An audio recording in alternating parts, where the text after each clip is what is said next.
start. नमस्कार दर्शकबिन, हामी चाहिँ यता पशुपति गौशालाको अवस्था चाहिँ हेरेर आइयो। अब चाहिँ फेरि यो सिनामङ्गलबाट चाहिँ यो पुरानो बानेश्वरतर्फ लाग्दैछौँ। ऊको चाहिँ अब यहाँनिर भाइनाएर जुन चाहिँ लैजाएर चाहिँ हामी अवलोकन गर्दैछौँ। तपाईँहरूलाई हामी यो चाहिँ अब लाइभ हाल्न सकेनौँ, नेट खासै चलेको छैन, त्यस कारण लाइभ हाल्न सकेन। त्यो भए कि बेलुकासम्म चाहिँ पोस्ट गरिन्छ भिडियो, हेरेर सबैले सेयर गर्नु होला।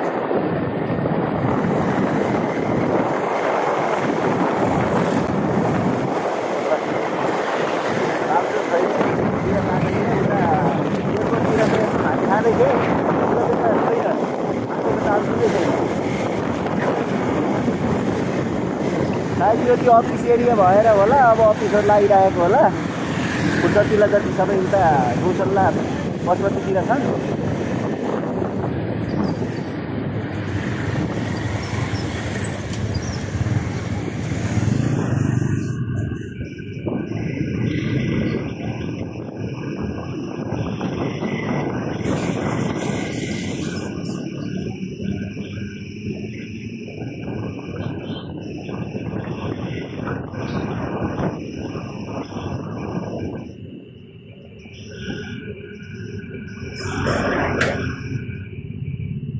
टिकाको दिन भएर होला, गाडीको त भिडभाडै छ।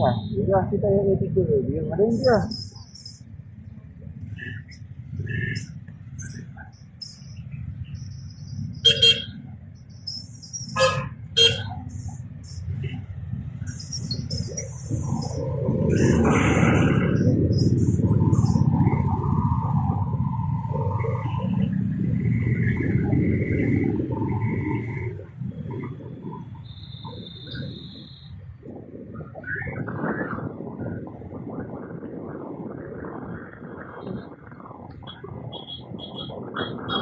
बुढाको बुल आइपुग्नु लाग्यो। भयो दुईजना भाइ खानेपछि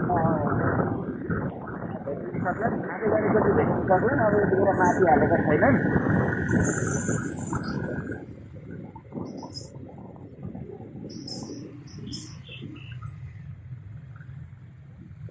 आज टिभी स्टेसनमा तपाईँलाई म 4 बजीदेखिको 6 बजेसम्मको चाहिँ पशुपति गौशालामा चाहिँ लाइभ ल्याउन गइरहेको छु। युट्युब लाइभ दुईटै आउँछ।